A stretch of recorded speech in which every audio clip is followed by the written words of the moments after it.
Inaasahan ng humid o maalinsangang panahon sa malaking bahagi ng Pilipinas habang inaabangan naman ang pagpasok ng isang tropical storm sa Mindanao.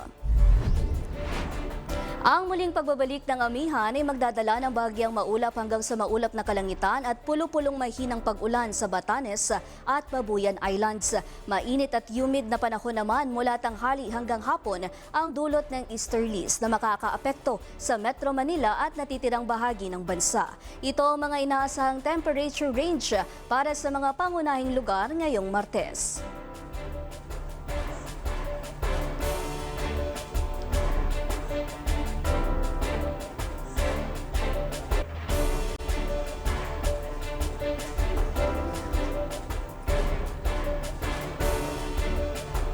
Samantala, patuloy na binabantayan ng Pag-asa ang pagpasok ng Tropical Storm Kaloy. Ang bagyo ay inaasahang mabubuo sa silangang bahagi ng Mindanao at maaring tumama sa rehiyon ng Caraga, Visayas o Palawan.